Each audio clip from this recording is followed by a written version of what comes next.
salaadiinta madaxda dowlad goboleedyada siyaasiyiinta ganacsatada dhalinyarada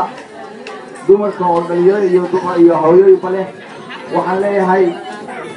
aad iyo aad baan idinku mahadcelinayaa sida wanaagsan ee ay soo dhaweyseen waxaan rabaa caaway fursad bay ii tahay inaan ka hadlo raas caseer inaan ii sheego say ku timi dad badani ma oga ama fikrad qalad ay ka haystaan maxay raas caseer ku samaysatay sababtay ku samaysatay maxay tahay maxay uga go'day Puntland sidaa la socotaan Puntland dadka reer raas caseer waxay ahaayeen dadkii asaasay waliba kuwa ugu firfircoonada ka mid ahaayeen anigoo in la hadlay hadda waxaan ahaa wasiir ganacsiga iyo warshadaha 2002 ilaa 2005 shaqooyin badan baan ka soo qabtay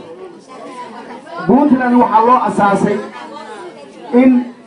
ay noqoto dowlad goboleed macnaheedu waxa weeye state waxa weeye marka samaynayo waxa weeye waa horumar ma aha siyaasad ma runtii waxa weeye way Soomaalidu way bedeshay wax laga state-ka waxa laga dhigay siyaasad state-ku waxa la rabaa 80 ama 90 inuu qabto wax qabad inuu sameeyo Puntland waxaa loo sameeyay inay wax u qabato dadka deegaanka anigu inta ka shaqeynayay wax badan baan ka hadlay in dadka deegaanka wax loo qabto in iskuulada la horumariyo caafimaadka la horumariyo jidadka la horumariyo kaabadaha dhaqaalaha la horumariyo ganacsiga la horumariyo laakiin waxa weeye waxay Puntland u badatay xagga siyaasadda anagu markii aan fiiriyo raas caseer dhulka la sheegay oo hadda aad maqasheen waa dhul aad u khayraad badan waa dhul aad iyo aad u bilicsan khayraadka uu leeyahay iyo bilicda uu leeyahay kama faa'iideysan calankii maalinta la taagay anigu waan joogay niyar baan ahaa calanka maalintii la saaray waddankaas waxaa iman jiray deegaankaas waxaa iman jiray ilaa 50 dowlad baa bishii iman jiray 50 dowlad baargaal tooxin bareeda caluule geesaley xaabo burcaniyo dhuurbo kullu doonya iman jiray qandalo oo dariskeenna reer qandalaha kala joogaan qandalo oo dariskeyga intaas kala iman jiray maalintii calanka la saaray wixii ka dambeeyay hoos buu u socday waxaa loo baxshay magacyo ah gaariwaa wax badan bay soo jiidatay waxaa timi markii Puntland la asaasay hoos bay u sii dhacaysaa xag waxbarasho xag caafimaad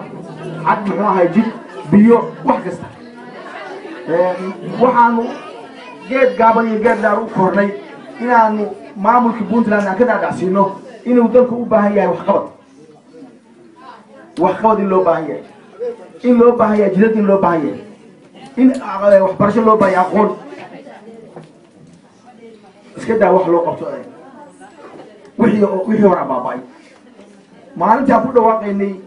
hal iskuul kama furayn deegaanka raas caseer oo ah deegaanka aad u ballaaran oo hadda caawa aad maqasheen 300 kilomitir badiisa kaliya ah hal iskuul kama furayn magaalada caluule oo ah magaalo madaxda gobolka Boolimoog waxaa laga cabaayay hal sano biyaha badda la cabaayay waxaa dhacday duufaantu waxay qaaday ceelashii fotooradii bay ka qaaday oo dadku sameeyeen dib looma fiirin hay'adihii markay tagi lahayn waxa laga dhaadhacsiiyay meesha lama tagi karo amaana maaha alqaacida joogta al-shabaab baa joogta burcadbeed baa ka shaqeysa jidna ma laha waa la isku qashaa meeshaas waxa dhacday markaanu la isu tagay oo la yiri saanu in dani nooma aha waxba la isweydiiyay waxba qabsan karaa inagu haabali bal wax awalba waxaynu qabsan jirnay dawladda inagu iyadoo jirin baynu dhisnaynay bal aynu inagu isku tashano go'aan baa la gaaray aqoonyahan isim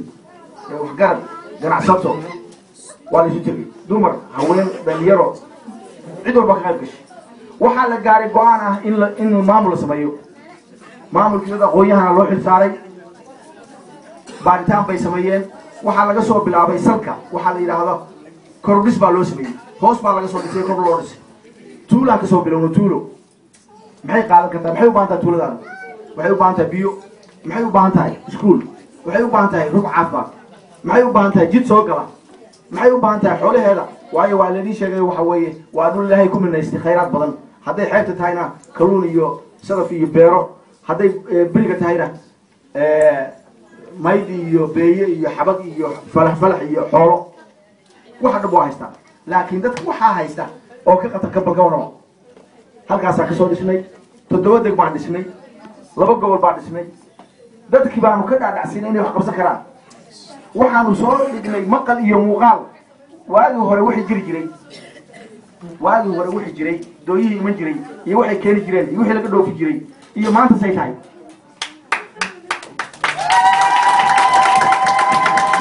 magaalada tooxid waa ku taal badda Hindiya